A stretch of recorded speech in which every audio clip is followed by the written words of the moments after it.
2027 से पहले सबको याद आए काशीराम। कांग्रेस, बसपा, भाजपा सभी को याद आ रहे हैं काशीराम। अब 15 मार्च को कांग्रेस बड़ा एक कार्यक्रम करने जा रही है परिवर्तन दिवस के रूप में दिल्ली में। उससे पहले राहुल गांधी 13 मार्च को लखनऊ पहुंच रहे हैं और संवाद करेंगे वो काशीराम को लेकर के। तो 2027 से पहले सभी राजनीतिक दल काशीराम को लेकर के अपना अपना सियासी समीकरण सेट करने में लग गए हैं। इस पर बात करने के लिए हमारे साथ वरिष्ठ पत्रकार रतनमणि लाल सर हैं। सर, 2027 से पहले ही सबको याद आए काशीराम, ऐसा क्यों सर? देखिए, पहली चीज़ तो हमें ये याद रखनी होगी कि काशीराम की शख्सियत जितनी बड़ी थी, उससे भी ज़्यादा इम्पॉर्टेंट ये था कि उन्होंने राजनीतिक तौर पे जो एक प्रयोग शुरू किया था, उसका नतीजा और उसका महत्व आज भी पूरी तरह से खुल के सामने नहीं आया है। सबसे पहली चीज़ तो ये कि सरकारी कर्मचारियों को एक बैनर के तले इकट्ठा करना, फिर एक पूरे समुदाय को इकट्ठा करना और फिर उस समूह को एक राजनीतिक आप कह सकते हैं प्रयोग के तौर पे सामने लाकर एक राजनीतिक दल बना लेना, ये कोई मामूली बात नहीं है। तो पहला पॉइंट तो ये है कि काशीराम को हम किसी भी तरह से राजनीतिक तौर पर कम नहीं आंक सकते। और शुरू में भले ही कई दलों ने उनके बारे में अलग अलग विचार जाहिर किए हों, लेकिन मुझे याद पड़ता है कि कम से कम मुलायम सिंह यादव ने ज़रूर ये माना था कि हाँ, काशीराम एक महत्वपूर्ण राजनीतिक व्यक्ति हैं और इसीलिए पहली जो सरकार मुलायम सिंह ने बनाई थी वो उनके पार्टी के बसपा के साथ मिलकर बनाई थी और दोनों लोग समन्वय समिति में भी रहते थे। उसके बाद बहुत कुछ घटा है, लेकिन आज भी जो एक दलित समुदाय जो कि एक मुश्त होकर बहुजन समाज पार्टी के पीछे था, उसे वोट देता था, बार बार सत्ता में मायावती को मुख्यमंत्री के तौर पर उस समुदाय ने लाया। लेकिन धीरे धीरे जब उनका प्रभाव कम होने लगा तो ये दलित समुदाय लगभग एक साथ ही भाजपा के पाले में चला गया और भारतीय जनता पार्टी ने 2014 से लेकर अब तक केंद्र और प्रदेश की सरकारों में दलितों के समर्थन के साथ ही वो चुनावी सफलता हासिल की है। और इसका श्रेय सीधे सीधे काशीराम द्वारा शुरू किए गए उस एक्सपेरिमेंट को ही जाता है। तो आज जब 2027 के महाचुनाव में उत्तर प्रदेश में एक राजनीतिक तैयारियां शुरू कर दी हैं, हर दल ने ये समझ लिया है कि अगर उन्हें अपनी जगह बनानी है या बनाए रखनी है तो उन्हें उस समुदाय की ओर देखना पड़ेगा जिसकी वजह से एक इतना बड़ा मूवमेंट उत्तर प्रदेश में शुरू हो गया। पहला दलितों के लिए कमिटेड दल उत्तर प्रदेश में ही बना था। तो अब मुझे लगता है कांग्रेस के लिए भी अपनी ज़मीन तलाशने का इससे ज़्यादा महत्वपूर्ण अवसर कोई नहीं हो सकता। इसलिए कांग्रेस को भी दलितों की वजह से काशीराम याद आ रहे हैं। भारतीय जनता पार्टी के लिए दलितों को रिटेन करना ज़रूरी है, इसलिए उन्हें याद आ रहे हैं।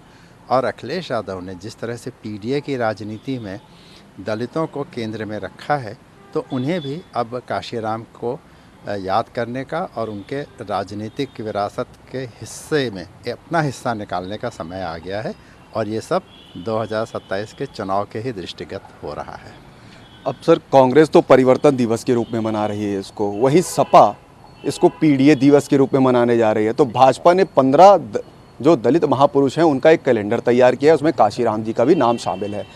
तो ये होड़ सी लग गई है सर, ऐसा क्यों? सभी पार्टियां ये तैयार करने में लग गई है कि काशीराम हमारे क्या? देखिए, ये तो मुझे लगता है भारत की राजनीति का एक बहुत ही इंटीग्रल समग्र हिस्सा रहा है कि जब कभी भी किसी राजनीतिक विचारधारा को या राजनीतिक व्यक्तित्व को याद करना हो तो हम उसके सिंबल्स तैयार करते हैं। इसमें मूर्ति बनाना सबसे पहला सिंबल हुआ करता था। उसके बाद उनकी विचारधारा के माध्यम से उनकी शख्सियत को, उस व्यक्ति की शख्सियत को, उनकी पर्सनालिटी को घर घर तक पहुंचाना एक तरीका हुआ करता था। मुझे याद आता है कि कैसे तमाम सारे राजनीतिक दलों के नेताओं की फ़ोटोज़ को, चाहे वो स्कूल बैग हो, चाहे वो अनाज का बैग हो, चाहे वो पोस्टर हो, चाहे वो पैम्फलेट हो, इस तरह से प्रचारित किया जाता था। अब चूँकि एक नया युग हमारे सामने है, जब जो दिखता है उसी की वही लास्ट करता है, उसी का इम्प्रेशन लोगों के दिमाग में रहता है। इसीलिए चाहे वो कैलेंडर हो, चाहे वो बड़ी बड़ी मूर्तियां हो या कोई ऐसा दिवस हो जिसकी वजह से हम उस शख्सियत को याद कर सकें, ये केवल अपनी विजिबिलिटी या जो दिखता है उसको और मजबूत करने के लिए और वो इम्प्रेशन लोगों के दिमाग में देर तक रहे, ये सुनिश्चित करने के लिए किया जा रहा है। और सीधी सी बात है, कोई भी दल किसी के पीछे क्यों रहेगा। अब बसपा वही सर जो मंडल 12 मंडल है और लखनऊ समेत 6 मंडल के नोएडा में दलित प्रेरणा स्थल है सर, वहाँ पर बड़े कार्यक्रम का आयोजन है। वहीं मायावती ने बीते दिनों कई रैलियाँ की हैं, काशीराम जी को लेकर के वो समय समय पर कार्यकर्ताओं को संबोधित करती रहती हैं और उन्हीं के मार्गदर्शन में चलने की बात कहती हैं। तो एक तरफ बसपा है और बाकी तरफ भाजपा भी है, उसमें सपा भी है, कांग्रेस भी है। तो क्या कितना फ़ायदा मिलेगा इसमें बसपा को और बाकी अन्य दलों को? किसको सबसे ज़्यादा इसका काडर वोट जो माना जाता है कि बसपा का ही है, काशीराम उन्हीं के है, तो इसमें किसको फ़ायदा होगा सर 2027 में? देखिए, सच बात तो यह है कि काशीराम ने जिस तरह से मायावती को अपना राजनीतिक उत्तराधिकारी घोषित किया था और अपने पूरे जीवन काल में उन्होंने मायावती को ही आगे बढ़ाकर उन्हें वो पद दिलाने में सफलता पाई। जब वो 90 के उस दशक में वो प्रधानमंत्री के बाद सबसे इम्पोर्टेंट राजनीतिक नेता मानी जाती थी पूरे भारत में। तो उस जगह से जब हम आज 2026 में देखते हैं तो मायावती ने उन ऊंचाइयों के बाद कुछ गलतियां भी की होंगी, कुछ समाज में जो बदलाव आए वो भी कारण रहे होंगे, लेकिन उनका समर्थन तेज़ी से कम हुआ। लेकिन आज जब उत्तर प्रदेश के लोगों ने लगभग हर पार्टी की सरकार देख ली है और कहीं भी कोई राजनीतिक स्थायित्व तो नहीं होता कि एक बार सरकार बन गई तो हमेशा बनी रहेगी, परिवर्तन होता रहता है। तो उस परिवर्तन की उसमें उसके इच्छा में ये कोशिश ज़रूर की जा सकती है कि अगर परिवर्तन होना है तो क्यों ना हम ही उस परिवर्तन का लाभ उठाएं। मायावती के लिए ये एक बहुत बड़ी और मैं समझता हूँ उनके राजनीतिक कैरियर की सबसे बड़ी महत्वपूर्ण एक चुनौती है कि अगर इस बार उन्होंने 2027 के चुनाव में अपनी पार्टी को एक रेस्पेक्टेबल जगह पर लाकर नहीं खड़ा किया तो उनके सामने उनके राजनीतिक कैरियर पर प्रश्न चिन्ह लगेगा कि क्या अब उनके अंदर वो अपील नहीं रही या वो दलितों की मसीहा नहीं रही। तो मुझे लगता है मायावती इस बात को पूरी तरह से कहेंगी, ज़ोर शोर से कहेंगी कि काशीराम ने उन्हें ही अपना राजनीतिक उत्तराधिकारी बनाया था। उनके पास ये डिस्टिंक्शन भी है कि उत्तर प्रदेश में कितनी बार मुख्यमंत्री रहीं, जो कि बहुत सारे मुख्यमंत्रियों को हासिल नहीं है। तीसरा ये कि एक समुदाय को धीरे धीरे करके बहुजन समाज बनाने में और बाकी समुदाय के लोगों को जोड़ने में उन्होंने जो महारत हासिल की थी वो हम लोगों ने 2006-07 तक 16-17 तक प्रदेश में देखी है, जब मायावती और उनकी पार्टी राजनीतिक तौर पर एक मजबूत ताकत हुआ करती थी। लेकिन अब जब मायावती के सामने एक बिखराव की स्थिति है तो उनके लिए ज़रूरी है कि वो अपनी उन पुराने दिनों को, उस इतिहास को और अपनी विरासत को फिर से याद दिलाएं और दलित समुदाय को ये संदेश दें कि अगर उनका कोई सच्चा हितैषी है तो वो काशीराम के कहे अनुसार मायावती और बहुजन समाज पार्टी ही है। तो मुझे लगता है इससे सबसे ज़्यादा लाभ अगर किसी को हो सकता है तो मायावती को, क्योंकि उनकी कोशिश सबसे ज़्यादा मजबूत और सबसे ज़्यादा गंभीर होगी।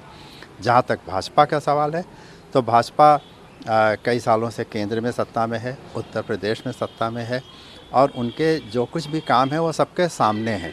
अब ये दलितों को देखना होगा कि दोनों ही सरकारों के कार्यकाल के दौरान दलितों के जीवन में क्या कोई बदलाव आया है।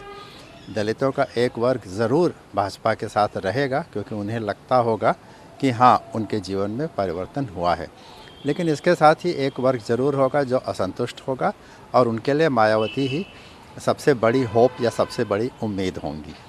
जहाँ तक सपा का सवाल है, मुझे लगता है सपा के प्रति दलितों का झुकाव बहुत ज़्यादा कभी नहीं रहा है, क्योंकि उन्हें 1995 की वे सारी घटनाएं याद आती हैं जब सपा और बसपा के बीच में कड़वाहट इस हद तक थी कि वो व्यक्तिगत हमलों पर उतर आई थी।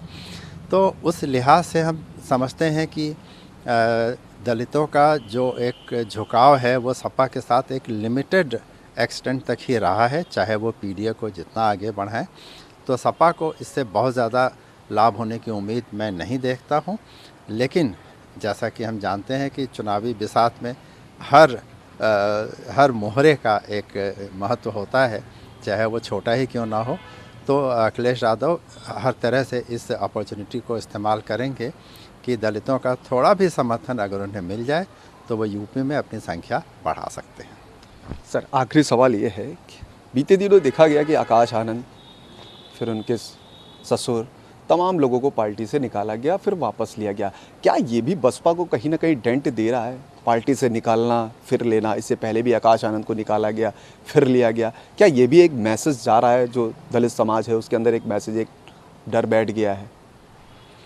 देखिए, जो मैंने देखा है पिछले कुछ महीनों में, जब से यह घटनाक्रम सामने आया था कि आकाश आनंद को सबसे पहले तो एक महत्वपूर्ण भूमिका दी गई, फिर उनके कुछ बयानों को लेकर उनके ऊपर एक्शन हुआ, फिर उनको दोबारा वापस लाकर उन्हें फिर एक महत्वपूर्ण भूमिका दी गई है। इस पूरे घटनाक्रम का दो तरह का असर मुझे दलित समुदाय में देखने को मिला है। एक वर्ग का ये कहना है कि इतनी हिम्मत दिखाने की जो ताकत है वो मायावती में ही थी कि अपने सबसे करीबी परिवार के सदस्य को उन्होंने इस तरह से पब्लिकली एक पोस्ट से हटाया और उसके बारे में ये भी कहा कि वो अपरिपक्व है, इमेच्योर है और अभी बहुत कुछ सीखना बाकी है। लेकिन चुनाव के दौरान सर आकाश आनंद की लोकप्रियता बढ़ गई थी, जिस तरीके से वो भाषण दे रहे थे। अचानक से हटाना तो दलित समाज, जो दलित एक वर्ग है, उनका काडर वोट है, उनके अंदर मैसेज ये गया कि क्यों हटा दिया? वो तो अच्छा बोल रहे थे, वो अच्छा वहाँ पे लोकप्रियता उनकी हासिल हो रही थी।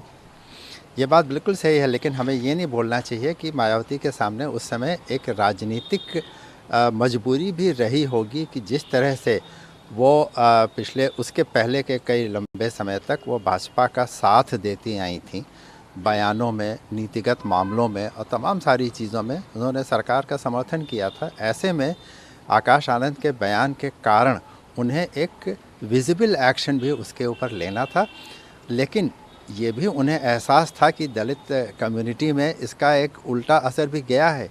इसीलिए कुछ दिनों के बाद ही उन्होंने उसे वापस लेकर हर तरह की आशंका को विराम लगाया कि मैंने आकाश को ये सीख देने के लिए ये कदम उठाया था कि पहले उस पद से हटाया, फिर बाद में उस पद से कहीं ज़्यादा बड़ी जिम्मेदारी भी उन्हें दे दी। तो मुझे लगता है वो जो एक छोटे समय तक उन्हें हटाने की बात से अगर कोई असंतोष हुआ होगा, वो अब कहीं दूर दूर तक नज़र नहीं आता, क्योंकि जो यंगर जनरेशन है इस समुदाय में, उन्होंने आकाश को अपने नेता के तौर पर स्वीकार कर लिया है और धीरे धीरे करके मायावती ने भी अपने राजनीतिक निर्णयों में, चाहे वो मंडल सम्मेलन के दौरान दिखता हो या उनके बयानों में दिखता हो, एक सर्टेन लेवल मैच्योरिटी का दिखने लगा है, एक परिपक्वता उनके बयानों में आ गई है। और जैसे पहले बहुत सारी चीज़ें उनकी पार्टी की ओर से कही जाती थी, अब वो नहीं सुनाई पड़ता है, नहीं दिखाई पड़ता है। और शायद मायावती के लिए, जैसा मैंने कहा, ये एक बहुत बड़ी चुनौती और बहुत बड़े एक चैलेंज का टाइम है कि अगर इस बार उन्होंने हर तरह से अपनी पार्टी को मजबूत नहीं किया तो उनके सामने एक अस्तित्व का संकट आ जाएगा। वे भले ही बनी रहें, लेकिन बहुजन समाज पार्टी के लिए ये एक मौका है जो वो हाथ से नहीं जाने देना चाहेंगी। तो ये थे हमारे साथ वरिष्ठ पत्रकार रतन मिलीलाल सर, जिनका कहना है कि जो मौका अब मायावती के पास है वो अब शायद अपने हाथ से ना जाने दे। 2027 विधानसभा चुनाव करीब है, तो चाहे सपा हो, चाहे कांग्रेस हो, चाहे भाजपा हो, सब अपना अपना सियासी समीकरण साधने में लगी हैं दलित वोट बैंक को लेकर के। कैमरा पर्सन मिंटू सिंह के साथ मनोज पांडे, लखनऊ न्यूज़ 24।